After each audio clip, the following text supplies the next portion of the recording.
लड़की घर वालों से चोरी छुपे पहली बार अपने बॉयफ्रेंड से मिलने गई।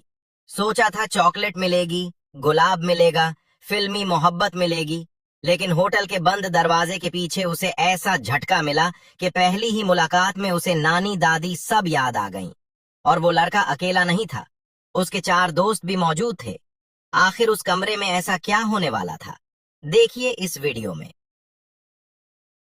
ये कहानी है अनन्या शर्मा की, एक 20 साल की लड़की जो शहर की प्रसिद्ध यूनिवर्सिटी में पढ़ती थी। खूबसूरत, बुद्धिमान और पढ़ाई में अच्छी, लेकिन जीवन के अनुभवों से बिल्कुल अनजान थी।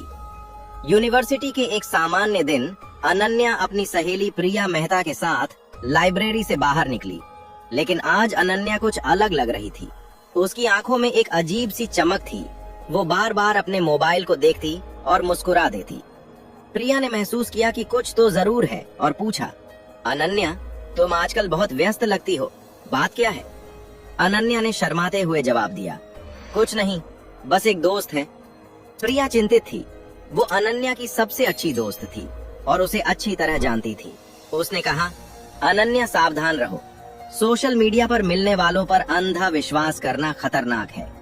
लेकिन अनन्या ने उसकी बात को हंसकर टाल दिया। अरे यार, तुम चिंता मत करो, वो बहुत अच्छा है, मुझे समझता है। प्रिया कुछ और कहना चाहती थी, लेकिन अनन्या ने विषय बदल दिया। सच ये था कि अनन्या को इंस्टाग्राम पर एक लड़के ने मैसेज किया था। नाम था राहुल वर्मा। प्रोफाइल पर उसकी तस्वीरें बहुत अच्छी थीं। महंगी कार, अच्छे कपड़े, रेस्टोरेंट की तस्वीरें और बातें इतनी मीठी कि अनन्या दिन ब दिन उसकी पकड़ में आती चली गई। राहुल रोज अनन्या से घंटों बात करता, कहता, तुम इतनी खूबसूरत हो अनन्या, लेकिन तुम्हारे माता पिता तुम्हें समझते नहीं, तुम कैद में हो, तुम्हें आजादी चाहिए। अनन्या को ये बातें अच्छी लगती। उसे लगता कि वास्तव में राहुल उसे समझता है। इसी बीच अनन्या के घर में एक और कहानी चल रही थी। एक रात अनन्या की माँ सुनीता शर्मा ने कहा, बेटी, कल तुम्हारे पापा राजेश शर्मा की बहन सविता वर्मा आ रही हैं। उनका बेटा डॉक्टर अर्जुन वर्मा है, अच्छी कमाई है, वो तुमसे मिलना चाहते हैं।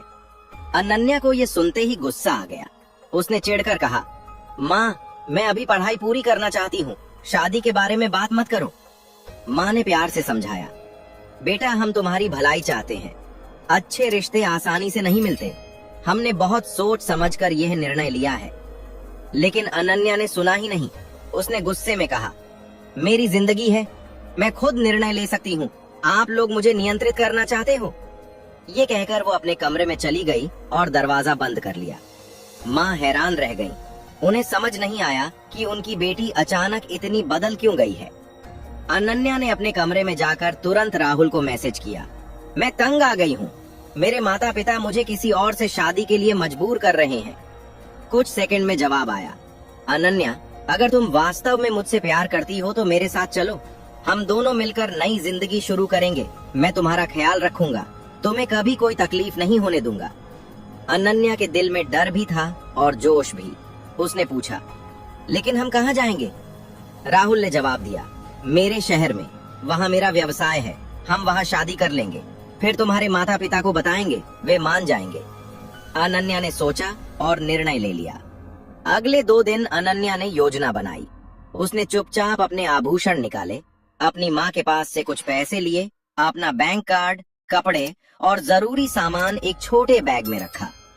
तीसरी रात जब घर में सब सो गए, अनन्या ने धीरे से अपना बैग उठाया और दरवाजा खोला। उसने आखिरी बार अपने घर पर नजर डाली, अपने माता पिता के कमरे की ओर देखा, लेकिन फिर राहुल का मैसेज याद आया, मैं बस स्टॉप पर तुम्हारा इंतजार कर रहा हूँ। और अनन्या निकल गई अपने घर से, अपनी सुरक्षित दुनिया से। सुबह जब सुनीता शर्मा ने अनन्या को जगाने के लिए कमरा खोला तो वहाँ कोई नहीं था, सिर्फ एक छोटा सा नोट था, माँ, माफ करना, मैं खुश रहूंगी। सुनीता शर्मा की चीख पूरे घर में गूंजी।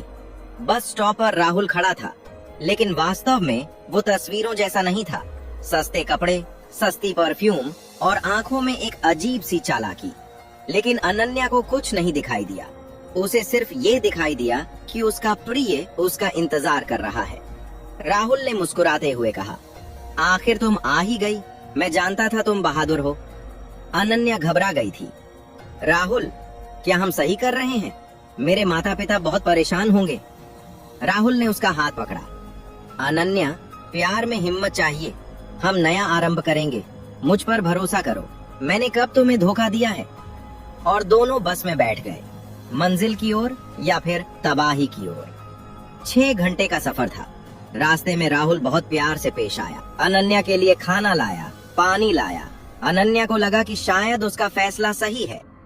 जब वो दूसरे शहर में पहुंचे तो राहुल उसे एक सस्ते से होटल में ले गया। होटल का मैनेजर महेश गुप्ता था। अनन्या ने हैरानी से कहा, ये होटल?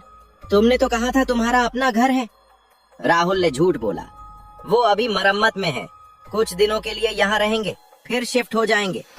अनन्या ने यकीन कर लिया। पहले 2-3 दिन अच्छे गुजरे। राहुल अनन्या को शहर घुमाता, उसे अच्छी अच्छी जगहों पर ले जाता, लेकिन जब बिल आता तो हमेशा अनन्या से पैसे मांगता। अनन्या, मेरे बटुए में रकम नहीं है, तुम दे दो, बाद में वापस कर दूंगा। अनन्या बिना सोचे पैसे दे देती। चौथे दिन से राहुल का रवैया बदलने लगा। वो रात देर तक बाहर रहता, सिगरेट पीने लगा, अनन्या से तेजी से बात करने लगा। जब अनन्या ने पूछा कि शादी कब करेंगे तो राहुल ने गुस्से में कहा, अभी समय नहीं है, मैं काम में व्यस्त हूँ। अनन्या को शक होने लगा, लेकिन अब क्या करती? वो घर तो वापस नहीं जा सकती थी। 10 दिन गुजर गए।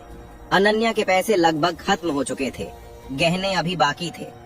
एक रात अनन्या ने राहुल से पूछा, राहुल, मेरे पैसे खत्म हो रहे हैं, होटल का बिल भी बाकी है, क्या तुम? राहुल ने बेरुखी से कहा, फिक्र मत करो, मैं संभाल लूंगा। लेकिन उसकी आंखों में कुछ और ही चल रहा था। उस रात अनन्या थक कर जल्दी सो गई। उसे नहीं पता था कि ये उसकी जिंदगी की सबसे बड़ी गलती की आखिरी रात है। जब अनन्या गहरी नींद में थी, राहुल धीरे से उठा। उसने खामोशी से अनन्या का बैग खोला, उसमें से गहने निकाले, बाकी रकम निकाली, अनन्या का बैंक कार्ड निकाला। फिर उसने अपना सामान उठाया और बिना कोई आवाज किए कमरे से बाहर निकल गया। दरवाजा धीरे से बंद हुआ और राहुल गायब हो गया। अगली सुबह जब अनन्या की आंख खुली तो सूरज ऊंचा हो चुका था। उसने इधर उधर देखा, राहुल नहीं था। शायद नीचे नाश्ता लेने गया हो, अनन्या ने सोचा। लेकिन जब 1 घंटा गुजर गया और राहुल वापस नहीं आया तो अनन्या को शक हुआ। उसने अपना बैग खोला। वो मंजर, वो लम्हा अनन्या कभी नहीं भूल सकती। बैग खाली था, गहने नहीं थे, पैसे नहीं थे, बैंक कार्ड नहीं था, सिर्फ कुछ कपड़े थे। अनन्या की आंखों के सामने अंधेरा छा गया। उसके हाथों से बैग गिर गया। नहीं, नहीं, ये नहीं हो सकता। वो चीख उठी। उसने राहुल को कॉल की, बंद था। मैसेज किया, ब्लॉक कर दिया गया था। अनन्या जमीन पर बैठकर जार ओ कतार रोने लगी। वो समझ गई उसे धोखा हुआ है, इस्तेमाल किया गया है, लूटा गया है। और सबसे बुरी बात, अब उसके पास वापस जाने का कोई रास्ता नहीं था। दोपहर तक अनन्या कमरे में बैठी रोती रही। फिर दरवाजे पर दस्तक हुई। होटल का मैनेजर था। आपका 5 दिन का बिल बाकी है, या तो तुरंत अदा करें या कमरा खाली करें। अनन्या ने रोते हुए कहा, सर प्लीज, मुझे लूट लिया गया है, मेरे पास कुछ नहीं बचा। मैनेजर ने सख्ती से कहा, ये मेरा मसला नहीं, 1 घंटे में कमरा खाली करें, पुलिस को कॉल करें अगर शिकायत है। अनन्या डर गई। पुलिस? नहीं, फिर उसके माता पिता को पता चल जाएगा, घर वालों को पता चलेगा, सब कुछ बर्बाद हो जाएगा। उसने कमरा खाली कर दिया और इस तरह अनन्या सड़कों पर आ गई, एक अजनबी शहर में जहां उसे कोई नहीं जानता था, जहां उसके पास न पैसे थे, न खाना, न कोई सहारा। वो सड़क किनारे बैठी रही। पूरा दोपहर गुजर गया। भूख लगी, प्यास लगी, लेकिन कुछ नहीं था। शाम ढलने लगी। उसने सोचा, अब क्या होगा, मैं कहाँ जाऊं? उसके दिमाग में एक ही विचार आ रहा था, घर, माँ की गोद, पिता का प्यार, अपना कमरा, अपनी जिंदगी। लेकिन वो जानती थी कि अब वहाँ वापसी नहीं हो सकती। वो एक पेड़ के नीचे बैठकर जारों कतार रोने लगी। उसी समय पास के एक ढाबे पर 4 दोस्त चाय पी रहे थे। विशाल, रोहित, कनाल और आकाश। चारों दूसरे शहर से आए थे कुछ दिन घूमने के लिए। विशाल सबसे बड़ा था, 28 साल का, गंभीर स्वभाव, अच्छे परिवार से संबंध। रोहित ने अचानक कहा, सुनो, कोई रो रहा है। बाकी सब शांत हो गए। वास्तव में पास से किसी के रोने की आवाज आ रही थी। विशाल ने कहा, मैं देखता हूँ। वो उठा और ढाबे के पीछे गया। वहाँ एक लड़की बैठी थी, चेहरा हाथों में छुपाए बुरी तरह रो रही थी। विशाल ने नरमी से कहा, बहन क्या हुआ, आप ठीक हैं? अनन्या डरकर पीछे हटी। उसने ऊपर देखा, एक अजनबी पुरुष उसके सामने खड़ा था। विशाल ने तुरंत हाथ उठाए। घबराए नहीं, मैं आपका नुकसान नहीं करूंगा। आप रो क्यों रही हैं? मैं मदद कर सकता हूँ। अनन्या की आंखों में डर, शर्मिंदगी और बेबसी थी। विशाल ने कहा, देखिए, मेरी अपनी भी एक बहन है, आपकी जैसी ही। अगर वो किसी परेशानी में होती तो मैं चाहता कि कोई उसकी मदद करे। आइए मेरे साथ चलिए, आपको कुछ खिला देते हैं। अनन्या हिचकिचाते हुए विशाल के साथ ढाबे पर आई। चारों दोस्त बैठे थे। विशाल ने अपने दोस्तों से कहा, ये बहन कुछ परेशान लग रही हैं, उन्हें कुछ खिला देते हैं। आकाश ने आंख मारी, वाह यार, क्या आइटम है। विशाल ने उसे घूरा, चुप। उन्होंने अनन्या के लिए खाना मंगवाया, पानी दिया। अनन्या भूखी थी, उसने खाना खाया। फिर विशाल ने धीरे से पूछा, बहन, अगर आप बताना चाहें तो आपको क्या तकलीफ है? शायद हम मदद कर सकें। अनन्या ने लंबी सांस ली, फिर धीरे धीरे सब कुछ बताना शुरू किया। अनन्या ने सिर नीचे किए हुए बताया कि कैसे उसे सोशल मीडिया पर एक लड़के ने फंसाया, कैसे उसने उसे घर से भागने पर आमादा किया, कैसे वो उसके साथ यहाँ आई और कैसे उस लड़के ने उसे लूट कर छोड़ दिया। उसने बताया कि अब उसके पास न पैसे हैं न कोई सहारा, और सबसे बड़ी बात, वो घर वापस नहीं जा सकती क्योंकि उसे अपने माता पिता का सामना करने की हिम्मत नहीं। ये सब सुनते हुए अनन्या की आंखों से आंसू बहते रहे। विशाल ने कहा, ये लड़के शिकारी होते हैं, मासूम लड़कियों को फंसाते हैं, इस्तेमाल करते हैं, फिर छोड़ देते हैं। लेकिन बहन, आप घर क्यों नहीं जाना चाहती? माता पिता हमेशा माफ कर देते। अनन्या ने रोते हुए कहा, मैं नहीं जा सकती, वे मुझे माफ नहीं करेंगे, मैंने उनका दिल तोड़ा है। विशाल ने कहा, ठीक है, फिलहाल आप परेशान न हो, हम आपको एक होटल में ठहरा देते हैं, कल आराम से सोचते हैं कि क्या करना है। रोहित ने कहा, यार, हमारे पास पैसे कम हैं। विशाल ने सख्ती से कहा, मैं दे दूंगा, ये किसी की बहन है, किसी की बेटी है। उन्होंने अनन्या को एक छोटे लेकिन साफ सुथरे होटल में एक कमरा दिलवा दिया, बिल चुका दिया। अनन्या ने धन्यवाद कहा। विशाल ने कहा, कल हम आपसे बात करेंगे, आप आराम करें। अनन्या अपने कमरे में चली गई। चारों दोस्त अपने कमरे में आए। रात को जब सब अपने कमरे में आराम कर रहे थे, आकाश ने कहा, यार, लड़की तो वास्तव में बड़ी खूबसूरत है। कनाल ने कहा, हाँ, और अकेली भी है। रोहित ने कहना शुरू किया, क्यों न हम, लेकिन रुक गया। विशाल जो लेटा हुआ था तुरंत उठकर बैठ गया। क्या कहना चाहते हो तुम लोग? आकाश ने बेईमानी से कहा, यार देख, वो पहले ही बर्बाद हो चुकी है। एक पुरुष उसके साथ रहा है तो अब फर्क क्या पड़ता है? वो अकेली है और हमारी मदद की जरूरत है। कनाल ने भी हामी भरी। हाँ यार, और देखो, किसी को पता भी नहीं चलेगा। विशाल का चेहरा गुस्से से लाल हो गया। उसने जोर से मेज पर मुक्का मारा। तुम लोगों को शर्म नहीं आती? वो लड़की परेशानी में है, उसने हम पर भरोसा किया है, मैंने उसे बहन कहा है। आकाश ने मजाक में कहा, बहन? यार विशाल, घर से भागी हुई लड़की किसी की बहन नहीं होती। उसके अपने माता पिता ने छोड़ दिया होगा तो हम क्यों? उसकी बात पूरी होने से पहले विशाल ने उसके मुंह पर जोर से थप्पड़ मारा। आकाश हैरान रह गया। विशाल ने तीनों को घूरते हुए कहा, सुनो अच्छी तरह, तुम्हारी ये घटिया सोच ही तुम्हें इंसान से जानवर बनाती है। वो लड़की अपराधी नहीं है, वो शिकार है, और अगर तुम में से किसी ने भी उसकी तरफ गलत नियत से देखा तो मैं खुद तुम्हें पुलिस के हवाले कर दूंगा, समझे? तीनों चुप हो गए, लेकिन उनकी आंखों में वो गंदगी अभी भी थी। अगले दिन सुबह विशाल अनन्या के कमरे पर गया। दरवाजा खटखटाया। अनन्या ने दरवाजा खोला। उसकी आंखें सूजी हुई थी, पूरी रात रोने से। विशाल ने कहा, बहन, मैं आपसे सच बोलना चाहता हूँ। अनन्या घबरा गई। क्या हुआ? विशाल ने गहरी सांस ली। कल रात मेरे दोस्तों ने, उन्होंने आपके बारे में गलत बातें की, आपका फायदा उठाने की बात की। अनन्या का चेहरा पीला पड़ गया। विशाल ने जल्दी से कहा, लेकिन मैंने उन्हें रोक दिया, मारपीट भी की, वे कुछ नहीं कर सकते। लेकिन अनन्या बहन, मैं आपको एक हकीकत बताना चाहता हूँ। ये दुनिया ऐसी ही है। जब कोई लड़की अकेली हो, बेसहारा हो, तो शिकारी उसके पीछे लग जाते हैं। आपको अपने परिवार की जरूरत है। सिर्फ वही आपको वास्तविक सुरक्षा दे सकते हैं। अनन्या ने रोते हुए कहा, लेकिन मैं उनका सामना नहीं कर सकती। मैंने कितनी बड़ी गलती की है। विशाल ने कहा, गलती हर इंसान से होती है बहन, लेकिन माता पिता वे हमेशा माफ कर देते हैं। उनकी मोहब्बत शर्तों वाली नहीं होती। मैंने अपने पिता से बात की है, वे वकील हैं। हम आपको आपके घर पहुंचाएंगे और उस राहुल के खिलाफ कानूनी कार्रवाई भी करेंगे। अनन्या ने हिचकिचाते हुए पूछा, लेकिन आप मेरी इतनी मदद क्यों कर रहे हैं? विशाल ने मुस्कुराते हुए कहा, क्योंकि मेरी भी एक बहन है और मैं जानता हूँ कि अगर वो कभी मुसीबत में फंसी तो मैं चाहूंगा कि कोई नेक इंसान उसकी मदद करे। आज आप मेरी बहन हैं और बहन की सुरक्षा करना मेरा फर्ज है। लेकिन विशाल ने जो नहीं देखा वो ये था कि दरवाजे के बाहर दीवार के पीछे आकाश छिपकर सब कुछ सुन रहा था। उसके चेहरे पर एक घिनौनी मुस्कान थी।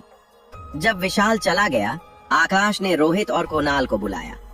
यार, विशाल तो बहुत सीधा है, लेकिन हम इतना मौका हाथ से नहीं जाने देंगे, रोहित ने कहा। लेकिन विशाल ने मना किया है, आकाश ने कहा। विशाल को क्या पता चलेगा? हम एक एक करके जाएंगे। लड़की को कोई शिकायत भी करनी होगी तो किससे करेगी?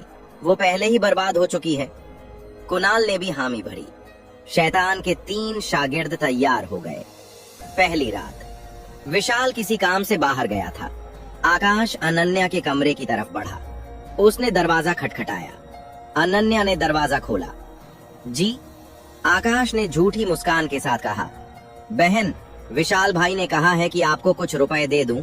आपके लिए कुछ जरूरी सामान खरीदना है। अनन्या ने शुक्रिया कहा और दरवाजा और खोल दिया। आकाश अंदर दाखिल हो गया। उसने दरवाजा अंदर से बंद कर दिया। अनन्या को शक हुआ, दरवाजा क्यों बंद कर रहे हैं? आकाश की मुस्कान गायब हो गई। उसकी आंखों में हवस थी। बहन? कौन सी बहन? तुम पहले ही किसी और के साथ रह चुकी हो। अनन्या के कदम पीछे हटे। प्लीज जाइए यहाँ से। क्यों? तुमने राहुल को क्यों नहीं मना किया? हम उससे कम क्या हैं? अनन्या चीखी, विशाल भाई, मदद! लेकिन विशाल बाहर था। कोई नहीं सुना। वो रात अनन्या के लिए एक और जुल्म की रात बन गई। आकाश ने उसके साथ ज्यादती की। अनन्या रोती रही, चीखती रही, लेकिन कोई नहीं आया। जब आकाश चला गया, अनन्या जमीन पर गिर गई। बुरी तरह रोती रही। उसे यकीन नहीं आ रहा था। फिर से उसके साथ ये हुआ। दूसरी रात अब रोहित की बारी थी। वो भी ऐसा ही बहाना लेकर आया और वही किया जो आकाश ने किया था। अनन्या ने मजाहमत की, लेकिन वो कमजोर थी, अकेली थी। तीसरी रात कुणाल। अनन्या अब रोना भी बंद कर चुकी थी। उसके अंदर कुछ टूट चुका था। चौथी रात दरवाजे पर दस्तक हुई। अनन्या ने दरवाजा खोला। बिना कुछ कहे, बिना कुछ महसूस किए, सामने विशाल खड़ा था। अनन्या की आंखों में एक सवाल था, एक इल्जाम था। विशाल ने कहा, बहन, मैं... अनन्या ने बीच में ही कहा, आज तुम्हारी बारी है। विशाल हैरान रह गया। क्या? अनन्या ने बेजान आवाज में कहा, तुमने मुझे बहन कहा था, लेकिन तुम्हारे तीनों दोस्तों ने... उन्होंने... उसकी आवाज रुक गई। विशाल का चेहरा गुस्से और हैरानी से भर गया। क्या? उन्होंने तुम्हारे साथ? अनन्या ने सिर हिलाया। विशाल के हाथ मुट्ठियां बंद हो गईं। मैं उन्हें जेल भिजवा दूंगा, ये अपराध है। मैं... अनन्या ने बेहिस आवाज में कहा, कोई फायदा नहीं, मैं पहले ही बर्बाद हो चुकी हूँ। विशाल ने कहा, नहीं बहन, ये गलत है, ये... अनन्या ने दरवाजा बंद करना शुरू किया। जाओ, तुम भी कर लो जो करना है। तुमने कहा था ना, मैं तुम्हारी बहन हूँ।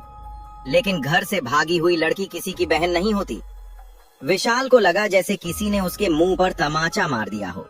ये उसके अपने दोस्तों के शब्द थे, लेकिन विशाल अलग था। विशाल ने दरवाजा रोक दिया। अनन्या बहन, सुनो, मैं उन जानवरों जैसा नहीं हूँ। तुम वाकई मेरी बहन हो और मैं तुम्हें ये साबित करूंगा। उसने अपना फोन निकाला और अपने पिता को कॉल की। अब्बू, मैं कल अनन्या बहन को उनके घर छोड़ने जा रहा हूँ। और मैं चाहता हूँ कि आप मेरे 3 दोस्तों के खिलाफ कानूनी कार्रवाई करें। उन्होंने एक लड़की के साथ ज्यादती की है। अनन्या ने हैरानी से विशाल को देखा। विशाल ने कॉल खत्म की और अनन्या से कहा, बहन, मैं जानता हूँ तुम्हारे साथ बहुत बुरा हुआ है, लेकिन ये दुनिया खत्म नहीं हुई। तुम्हारे माता पिता तुम्हारा इंतजार कर रहे होंगे। उनका दिल टूटा होगा, लेकिन वे तुम्हें माफ कर देंगे, क्योंकि वे तुम्हारे माता पिता हैं। और रही बात इन अपराधियों की, तो कानून उन्हें सजा देगा। मैं उसका व्यक्तिगत रूप से ख्याल रखूंगा। अनन्या की आंखों में आंसू आ गए। तुम वाकई अलग हो, विशाल ने मुस्कुराते हुए कहा। हर आदमी एक जैसा नहीं होता बहन। अच्छे लोग भी होते हैं, बस उन्हें पहचानना आना चाहिए। अगले दिन विशाल ने अपने तीनों दोस्तों को होटल से निकाल दिया। उसने पुलिस में रिपोर्ट दर्ज करवाई और फिर अनन्या को लेकर उसके शहर की तरफ रवाना हो गया। 6 घंटे का सफर था। रास्ते में अनन्या ने पूछा, तुम्हें कैसे यकीन है कि मेरे माता पिता मुझे माफ कर देंगे? विशाल ने कहा, क्योंकि मैं एक बेटा हूँ और मैं जानता हूँ कि माता पिता का प्यार बेशर्त होता है। वे नाराज होंगे, दिल टूटा होगा, लेकिन वे तुम्हें हमेशा चाहेंगे। अनन्या के घर के करीब जब पहुँचे तो अनन्या के हाथ कांपने लगे। विशाल ने हिम्मत दी, चलो मैं तुम्हारे साथ हूँ। दरवाजे पर दस्तक हुई। अनन्या की अम्मी ने दरवाजा खोला। जैसे ही उन्होंने अनन्या को देखा, उनकी आंखों में आंसू आ गए।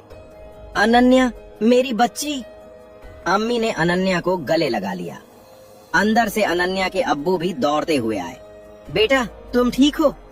अनन्या जारो कतार रोने लगी।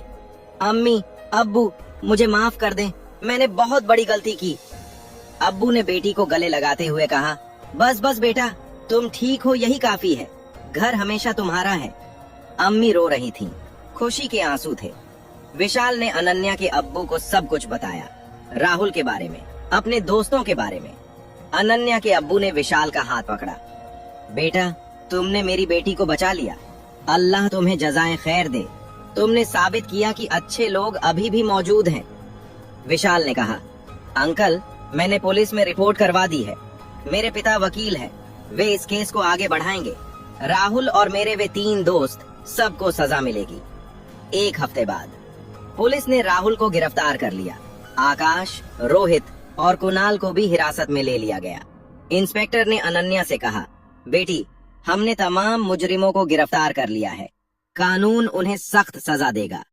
अनन्या को तसल्ली से अपनी मेहनत से सफल आर्किटेक्ट बनाया, आज उसी ने अनपढ़ और मजदूर कहकर एक रईसजादे का हाथ थाम लिया। तुम्हारी जगह अब कचरे के डब्बे में है। सुरक्षा गार्ड इस फटीचर मिस्त्री को बाहर फेंको, इसकी वजह से पार्टी का स्टैंडर्ड गिर रहा है। किसने अंदर आने दिया? सिक्योरिटी, जल्दी आओ और इसको उठाकर लेकर जाओ। मुझे एसी वाली गाड़ी और हीरे के हार पसंद है, और तुम्हारे हाथों से तो सिर्फ मिट्टी और सीमेंट की बू आती है। पर उसे नहीं पता था, जिसे उसने सरेआम थप्पड़ मारा वो किंग मेकर है। हॉल तालियों की गूंज से गूंज रहा था। पीछे खड़े रोहित के चेहरे पर एक मासूम मुस्कान थी। उसे लगा कि अब पूरी दुनिया के सामने इशिका उसका नाम लेगी। उसकी सालों की मेहनत और प्यार को आज अपनी मंजिल मिल जाएगी। मंच से आवाज आई, लेडीज एंड जेंटलमैन, अब वक्त है best design of the year award का, और इसकी विजेता है नाइसुका सटैगी इशिका शर्मा।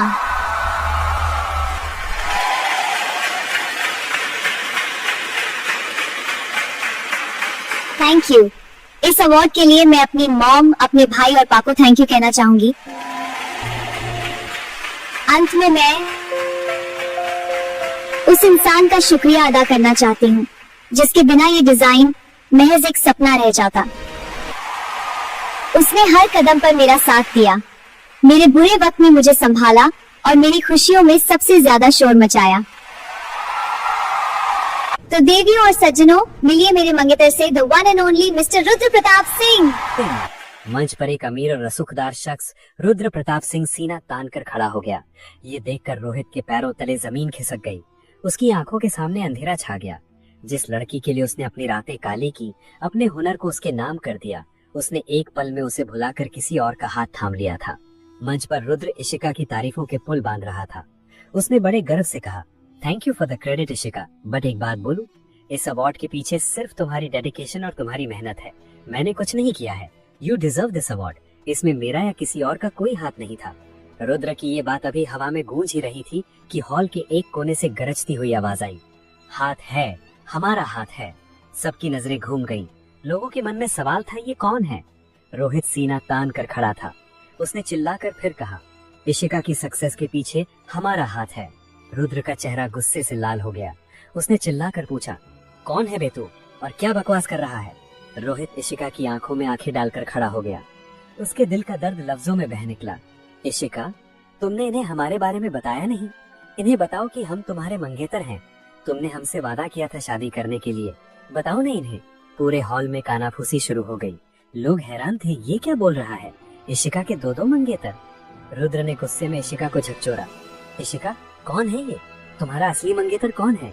इशिका ने अपनी नजरों को चुराते हुए बड़ी बेरहमी से रोहित की तरफ इशारा किया और कहा, ये बस एक मिस्त्री है, हमारी कंपनी में काम करता है, मेरे प्रोजेक्ट में मेरी हेल्प कर रहा था, एंड दैट्स अबाउट हिम। पता नहीं क्या हो गया इसको, I think he is mad. Rohit के कानों में ये शब्द पिघले हुए शीशे की तरह उतरे। उसने तंज मारते हुए कहा, हाँ, मैं पागल ही था जो तुम पर भरोसा कर बैठा, तुमसे प्यार कर बैठा। रुद्र ने रोहित को धमकाते हुए कहा, अबे ओए, एक तमाचा मारूंगा ना तो जाके सीधा कुतुब मीनार पे गिरेगा। चल निकल मिस्त्री। इशिका के पिता ने भी आग में घी डालते हुए कहा, गांव बसा नहीं, लुटेरे पहले आ गए। मेरी बेटी की सक्सेस का फायदा उठाना चाहते हो? रोहित ने भी पलटवार किया, ना ही मैं लुटेरा हूँ और ना ही ये गांव इशिका का है। हॉल का माहौल अब पूरी तरह बिगड़ चुका था। इशिका के पिता चिल्लाए, बस बस, बहुत हो गया, अपनी बकवास बंद करो। इसको किसने अंदर आने दिया? सिक्योरिटी, जल्दी आओ और इसको उठाकर लेकर जाओ। जैसे ही सिक्योरिटी आगे बढ़ी, रोहित ने दहाड़ते हुए कहा, चोरी तुम करो और इल्जाम हम पर? ये तो इंसाफ नहीं है। इशिका ने हैरानी का ढोंग करते हुए पूछा, क्या बकवास करे जा रहे हो तुम? क्या चुराया मैंने? रोहित ने अपनी भीगी आंखों से सिक्योरिटी की तरफ देखा और टूटे हुए स्वर में कहा, एक सेकंड, हम बात कर रहे हैं ना, पहले मैं बात कर लेता हूँ, उसके बाद जहाँ ले जाना हो ले जाना।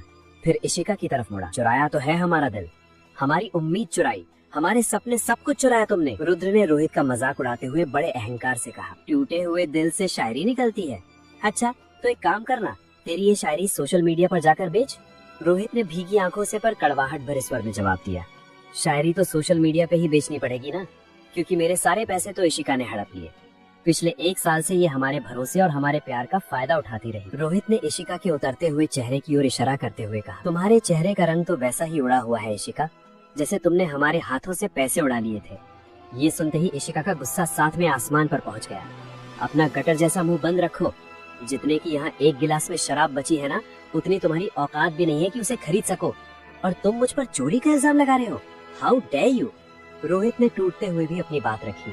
हाँ सही है, नहीं है हमारी औकात, पर हम औकात बना रहे थे, मेहनत कर रहे थे, ताकि तुम्हारा हाथ तुम्हारे पापा से मांग सके। इशिका के पिता ने रोहित को हिकारत से देखते हुए कहा, मेरी बेटी के हाथ से भी ईंट गारा उठवाता क्या? सड़क छाप मिस्त्री, निकल जा यहाँ से, इससे पहले कि तुझे मैं यही दीवार में चुनवा दूं। लेकिन रोहित टस से मस नहीं हुआ। उसने दृढ़ता से कहा, ऐसे तो नहीं जाऊंगा, हमारे सवालों के जवाब लिए बिना तो मैं यहाँ से नहीं जाऊंगा। तभी रुद्र आगे बढ़ा और रोहित को धक्का देते हुए बोला, तेरे सवालों का जवाब तो मैं देता हूँ। जवाब चाहिए तुझे? अबे मिस्त्री, 4 दिन पहले की धूल तो अभी तेरी उंगलियों से निकली नहीं और चला है ये खूबसूरत हाथ पकड़ने का सपना देखने। रुद्र ने इशिका का हाथ अपने हाथ में लिया और रोहित को नीचा दिखाते हुए कहा, ये हाथ अब मेरे हाथ में है, इसे पकड़ना तो दूर, इसके जूते साफ करने की भी औकात नहीं है तेरी। तू 1 नंबर का कुत्ते की दुम है, अभी भी यही पड़ा हुआ है। रोहित ने अपने स्वाभिमान को समेटते हुए जवाब दिया, कुत्ते की दुम अपनी वफादारी के लिए जानी जाती है, वो बदलती नहीं। रंग तो इशिका ने बदला है गिरगिट की तरह। तूने मेरी गर्लफ्रेंड छीन ली। इशिका चिल्लाई, स्टॉप इट, ये प्यार व्यार क्या लगा रखा है? तुम एक भिखारी हो और भिखारी को सिर्फ भीख मिलती है, प्यार नहीं। ये सब अमीरों के चौंचले हैं। रुद्र रोहित को नीचा दिखाने के लिए उसे चैलेंज करता है, बड़ा पैसा दिया है तूने इशिका को, चल बैंक ट्रांजैक्शन दिखा, कोई स्लिप है? तेरे अकाउंट में फूटी कौड़ी नहीं होगी। रोहित बेबसी से बोला, हमने कभी बैंक से पैसे नहीं दिए, उसे जब भी दिए कैश दिए। कल ही कंपनी से मिले 30,000 में से 25,000 उसे दिए थे, अब तक 3.5 लाख दे चुका हूँ। इशिका की माँ बीच में बोल पड़ी, इनफ, तुम जैसे लोगों की कोई इज्जत नहीं होती। सिक्योरिटी, इसे धक्के मारकर बाहर निकालो। जैसे ही सिक्योरिटी रोहित पर हाथ उठाती है, पीछे से एक कड़क आवाज गूंजती है, छोड़ दो उसे। 15 साल पहले एक पुरानी दुकान के बाहर खड़ा रोहित अपनी कलाकृतियों में उम्मीद की किरण तलाश रहा था। जब दुकानदार ने उन साधारण सी पेंटिंग्स के बदले उसे 1000 रुपए थमाए, तो रोहित के चेहरे पर राहत की एक हल्की लकीर दौड़ गई और वो हॉस्पिटल की ओर चल पड़ा। तभी वहाँ खड़ी एक रईस महिला ने तंज कसा, भाई साहब, इन बेकार पेंटिंग्स के लिए आप इतने पैसे लुटा रहे हैं? कोई इसके 200 रुपए भी न दे। दुकानदार ने एक ठंडी आह भरी और धीमे स्वर में कहा, मैडम, बेवकूफ मैं नहीं, वो बाप है जिसने अपने बच्चों की कदर नहीं की। ये लड़का कोई मामूली कलाकार नहीं, शेखावत ग्रुप का वारिस है। पिता ने बड़े भाई को प्यार की खातिर घर से बेदखल कर दिया और आज वो भाई अस्पताल में कैंसर से जिंदगी की अंतिम लड़ाई लड़ रहा है। रोहित अपनी विरासत छोड़कर यहाँ अपनी कला के जरिए अपने भाई की सांसें खरीदने की कोशिश कर रहा है। रोहित अपने बीमार भाई अयान के पास बैठा था। डॉक्टर उसे कहते हैं, देखो रोहित, तुमने जो 5 लाख रुपए जमा किए थे वो आज की कीमोथेरेपी के बाद खत्म हो जाएंगे। अगर आपने कल तक आगे की पेमेंट नहीं की तो हमें मजबूरन इलाज रोकना पड़ेगा। रोहित का दिल बैठ जाता है। वो हार मानकर अपने पिता को फोन लगाता है। हेलो पापा, मैं रोहित बोल रहा हूँ। पिता गुस्से में बोले, अब आ गई ना बाप की याद। रोहित रोते हुए बोला, पापा प्लीज मेरी मदद कर दीजिए, अगर आप मदद नहीं करेंगे तो मेरा भाई मर जाएगा। पिता बेरहमी से कहते हैं, तो मर जाए, घर छोड़कर भागा था, शेखावत परिवार की इज्जत को अपने पैरों तले कुचलकर। अब मुझे कोई फर्क नहीं पड़ता। रोहित को लगा कि उसकी मौजूदगी अयान के इलाज में बाधा है। उसने एक भारी मन से फैसला किया और चिट्ठी छोड़ी, पापा मैं हमेशा के लिए जा रहा हूँ, आप भैया को ठीक कीजिए, वही आपका अंतिम वारिस है। रोहित के पिता ये पढ़कर बदहवास हो गए। वो चिल्लाकर रोहित को रोकना चाहते थे लेकिन वो कुछ कर न पाए। रोहित ने अयान को कहा, मैं हमेशा के लिए जा रहा हूँ। अयान चौंक गया, अरे पागल हो गया है तू कहाँ जा रहा है?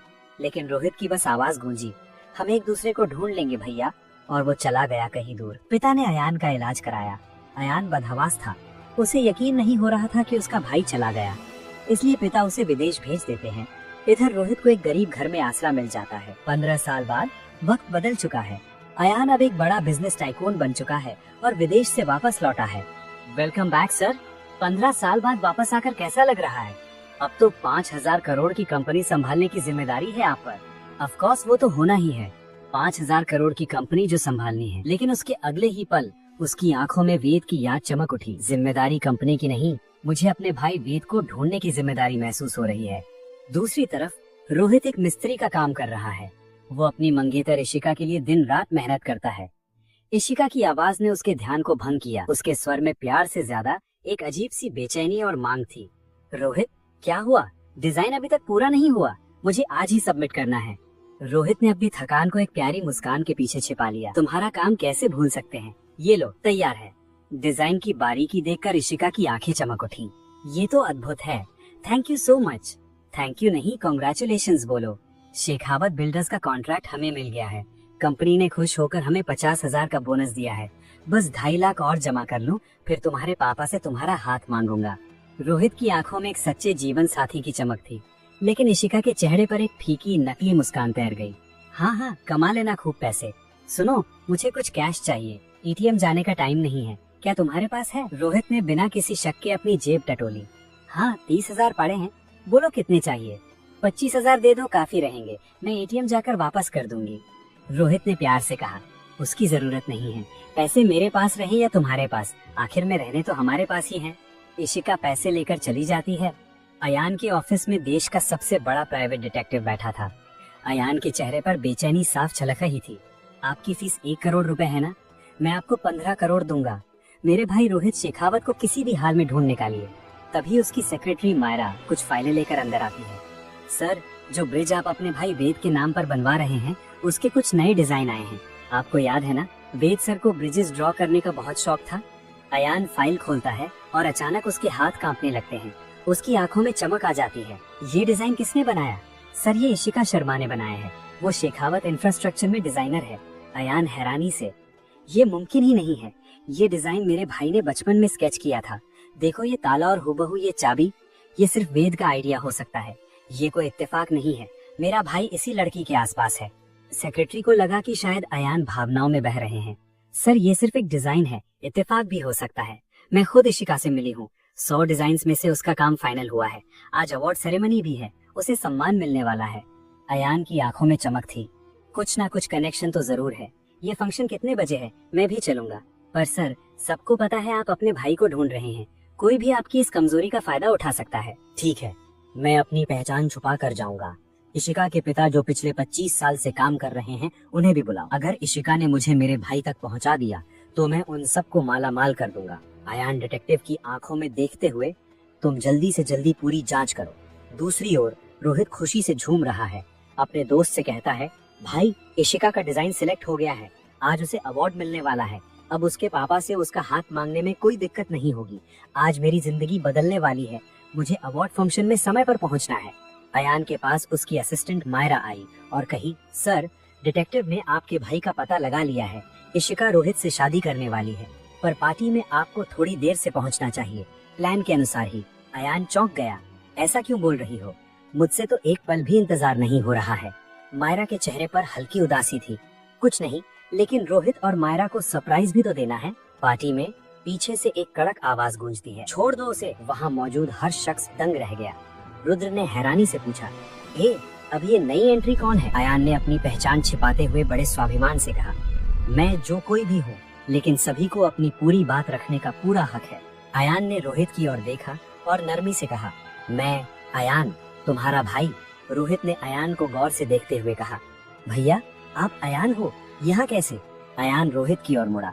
उसने बड़े दुलार से कहा, सब समझाऊंगा मैं, तू ठीक है ना? तुझे मैंने कहाँ कहाँ नहीं ढूंढा मेरे भाई। अयान ने ढाल बनकर रोहित को अपने पीछे कर लिया। रुद्र ने अयान को घूरते हुए पूछा, अबे तू है कौन और तू इस सब में क्यों इन्वॉल्व हो रहा है? अयान ने अपनी जेल से फोन निकाला और किसी को बोला, अभी पार्टी में पहुंचो, जितनी जल्दी पहुंच सकते हैं। रुद्र ने फोन की ओर इशारा करते हुए अयान को चुनौती दी, किस मिनिस्टर को फोन कर रहा है? सभी हंस पड़े। अयान के चेहरे पर एक रहस्यमयी मुस्कान आई। इशिका अब आपे से बाहर हो गई। ओ गॉड, इनफ इज इनफ, बहुत हो गया तुम्हारा तमाशा। रुद्र ने चिल्लाकर कहा कि अयान जैसे सड़क छाप आदमी के लिए वो अब ऐसे गुंडे बुलाएगा कि उसकी सारी अक्ल ठिकाने आ जाएगी। इशिका के पिता ने भी रुद्र का साथ दिया। सही कह रहा है रुद्र, फोन करो। अयान के पास खड़ा रोहित ने अयान से विनती की, भैया छोड़िए ना ये सब, ये लोग गुंडे मवालियों को जानते हैं, आप क्यों अपनी जान खतरे में डाल रहे हो? लेकिन अयान के इरादे फौलादी थे।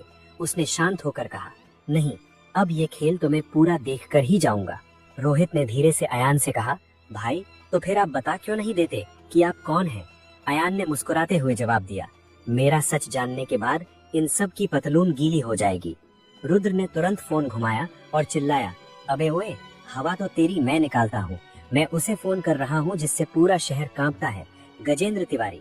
गजेंद्र तिवारी का नाम सुनते ही हॉल में दहशत फैल गई। थोड़ी देर में भारी जूतों की आवाज गूंजी और हाथ में हथियार लिए गजेंद्र तिवारी के आदमी पार्टी में घुस आए। रुद्र ने चीख कर आदेश दिया, यही है वो, मारो इसको। अयान डटा रहा। गजेंद्र के आदमियों ने अयान को घेर लिया। रुद्र ने अयान का मजाक उड़ाते हुए कहा, बस 5 मिनट रुक, तेरा गला सूख जाएगा। अयान ने गजेंद्र के आदमियों की आंखों में आंखें डालकर कहा, मेरा गला सुखाएगा तू? गजेंद्र तिवारी के आदमी हो ना? तुम लोग कहते हो तुम्हारे नाम से यमुना सूख जाती है। यमुना तेरे बाप की जागीर नहीं है जो तू सुखा देगा। ये सुनकर गुंडों का सरदार गुस्से से पागल हो गया। ओए, ज्यादा बोल रहा है तू, तुझे मारने में तो अब बहुत मजा आएगा। रुद्र चिल्लाया, हड्डी पसली एक कर दो इसकी। अयान ने गुंडे की आंखों में झांका और पूछा, तुझे कितना पैसा देता है ये? गुंडे ने हंसते हुए पलटवार किया, क्यों, मेरी बोली लगाएगा क्या? अयान ने एक रहस्यमयी मुस्कान दी और कहा, चल बता, कितना पैसा दिया तुझे इसने? गुंडे के चुप होने पर अयान ने दहाड़ लगाई, चल तुझे अपनी कीमत बताता हूँ, जितना ये साल का देता है मैं 1 दिन के दूंगा। आज से तू मेरा कुत्ता बनेगा और मैं जिस पर कहूँगा उस पर तू भौंकेगा। गुंडा इस बात पर ठहाका मारकर हंसा और अयान की गरीबी का मजाक उड़ाते हुए बोला, ए मूंग मसूर की दाल, फटीचर, मेरे गले में ये 1.5 तोला सोना देख रहा है? अगर इसे फेंकू ना तो साउथ दिल्ली में पेंट हाउस ले लो और तू मेरी कीमत लगा रहा है। तभी हॉल में शिखावत एंटरप्राइज के एक्टिंग सीईओ दाखिल होते हैं। इशिका के पिता, जो अब तक रोहित को अपमानित कर रहे थे, सीईओ को देखकर अचानक चापलूसी पर उतर आए। उन्होंने गर्व से अपनी बेटी का परिचय दिया, सर ये मेरी बेटी है और इसने अभी बेस्ट डिजाइनर का अवार्ड जीता है। सीईओ ने सरसरी तौर पर बधाई दी तो इशिका चहक उठी, thank you so much sir. Sir आप इनसे मिलिए, ये मेरे मंगेतर मिस्टर रुद्र प्रताप सिंह है। रुद्र ने तुरंत मौका ताड़ा और शिकायत शुरू कर दी, सर बहुत अच्छा हुआ कि आप आ गए। कुछ लोगों ने शिखावत इंफ्रास्ट्रक्चर की इस पार्टी को तमाशे का स्टेज बना दिया है। सीईओ ने शांत भाव से कहा, हाँ मुझे पता चला, फोन आ गया था मेरे पास। इशिका ने अधीर होकर कहा, सर आप ये सब छोड़िए, बस आप पुलिस कमिश्नर को फोन करके इन लोगों को धक्के मार के बाहर निकलवाइए और अरेस्ट करवाइए। तभी सीईओ की नजर अयान और रोहित पर पड़ी। उसकी आंखों में खौफ और हैरानी एक साथ तैरखी। वो अयान की ओर लपका, सर आप यहाँ? इशिका और रुद्र हक्के बक्के रह गए। रुद्र ने हकलाते हुए पूछा, सर आप इन्हें जानते हैं? सीईओ ने चिल्लाकर जवाब दिया, इन्हें कौन नहीं जानता, पागल हो गए हो क्या तुम लोग? अयान ने ठंडे स्वर में कहा, इन लोगों ने मेरा बहुत अपमान कर लिया, अब वक्त आ गया है, बताओ इन्हें कि मैं कौन हूँ। शायद तुम्हारी बात से इन्हें यकीन हो जाए। सीईओ ने कांपते हुए इशिका और रुद्र की ओर देखा और दहाड़ लगाई। तुम लोगों ने इनके साथ ऐसा किया? You fool, you idiot. तुम जानते भी हो ये कौन है? ये हमारी कंपनी के मालिक हैं, पूरे शेखावत एंटरप्राइजेस के इकलौते वारिस मिस्टर अयान शेखावत। ये सुनते ही पूरे हॉल में जैसे सन्नाटा पसर गया। इशिका बेहवास होकर बोली, नहीं सर, ऐसा नहीं हो सकता, आपको गलत फहमी हुई है। ये मामूली आदमी मालिक कैसे हो सकता है? मैं नहीं मान सकती। सीईओ ने उसे झड़कते हुए कहा, बकवास बंद करो बेवकूफ। तुम्हारा आज ही प्रमोशन हुआ था ना, आज ही तुम्हारी नौकरी भी जाएगी। उसने तुरंत अयान से माफी मांगी। I am really sorry sir. Ishika के पिता अपनी बेटी को कोसने लगा। बेवकूफ लड़की, ये क्या किया तूने? सब किए कराए पर पानी फेर दिया। इशिका गिड़गिड़ाने लगी, सर हमें माफ कर दीजिए। अयान ने खामोशी से रोहित की ओर देखा और पूछा, ये तुम्हारे गुनहगार हैं, बताओ इसके साथ क्या किया जाए। अयान ने रुद्र की आंखों में देखते हुए याद दिलाया, क्या कहा था मैंने कि मैं तुझे इसी कारपेट पर घुटनों के बल खड़ा करके माफी मंगवाऊंगा। रुद्र, जो कुछ देर पहले अपनी औकात की डींगे हाँक रहा था, अब बिलखते हुए घुटनों पर आ गया। हाँ सर, मैं माफी मांग रहा हूँ, मैं घुटने पर हूँ, सॉरी, मैं जिंदगी भर माफी मांगने को तैयार हूँ, प्लीज मुझे माफ कर दीजिए। पार्टी का आलीशान हॉल अब एक अदालत बन चुका था। अयान ने अपने भाई रोहित की ओर देखते हुए पूछा, तुम क्या कहते हो रोहित, क्या किया जाए इसके साथ? रोहित, जिसके संस्कार आज भी जिंदा थे, उसने बड़ी सादगी से जवाब दिया, माफ करने वाला मारने वाले से बहुत बड़ा होता है और आप तो इससे बहुत बड़े हैं। रोहित की महानता देख सभी के चेहरे शर्म से झुक गए। रुद्र और इशिका गिड़गिड़ाने लगे, सर प्लीज हमें माफ कर दीजिए, हमसे बहुत बड़ी गलती हो गई। अयान ने नफरत से इशिका की ओर देखा और गरजते हुए कहा, तू मेरी गुनहगार नहीं है इशिका, अगर माफी मांगनी है तो वेद से मांगो। इशिका, जो अब तक अहंकार के नशे में चूर थी, टूटकर वेद के पैरों के पास गिर पड़ी। रोहित प्लीज मुझे माफ कर दो, मैं पागल थी, पैसे और पावर के लालच में अंधी हो गई थी, मुझसे बहुत बड़ी गलती हो गई। आई एम सॉरी, मैं जानती हूँ मैंने तुम्हारे साथ बहुत गलत किया, लेकिन तुम्हारा दिल बहुत बड़ा है, प्लीज मुझे माफ कर दो। रोहित ने उसे देखा, उसकी आंखों में गुस्सा नहीं बल्कि एक गहरा दर्द था। उसने भारी मन से कहा, हम तो तुम्हें गले से लगाकर रखना चाहते थे इशिका, पैरों में नहीं। हमें तो तुम्हें थैंक यू कहना चाहिए, तुमने हमारी आंखें खोल दी। अब अगली बार किसी पर भरोसा करने से पहले हम 100 बार नहीं 1000 बार सोचेंगे। इशिका की आंखों से पश्चाताप के आंसू बह रहे थे। गलत तो मैं हूँ, तुम हमेशा से अच्छे ही थे, हो सके तो मुझे माफ कर देना। रोहित ने अपनी नजरें फेर ली और कहा, जानते हैं इसीलिए तो माफ कर रहे हैं। तुम्हारी आंखों में ये जो आंसू हैं, हमें पता है कि ये मगरमच्छ के आंसू हैं, पर तुम्हारी आंखों में हम वो भी नहीं देख पाते। तभी अयान का सब्र जवाब दे गया। उसने ठंडे और खतरनाक स्वर में अंतिम फैसला सुनाया, बहुत हुआ, अब तुम सब यहाँ से दफा हो जाओ, और याद रखना, आज के बाद अगर शेखावत एंटरप्राइज के आसपास भी दिखाई दिए तो मैं तुम्हें जान से मार दूंगा। अपमानित और बर्बाद होकर जब वो सब वहाँ से जा रहे थे, तब अयान की आंखों में चमक थी। उसे अपना भाई मिल गया था।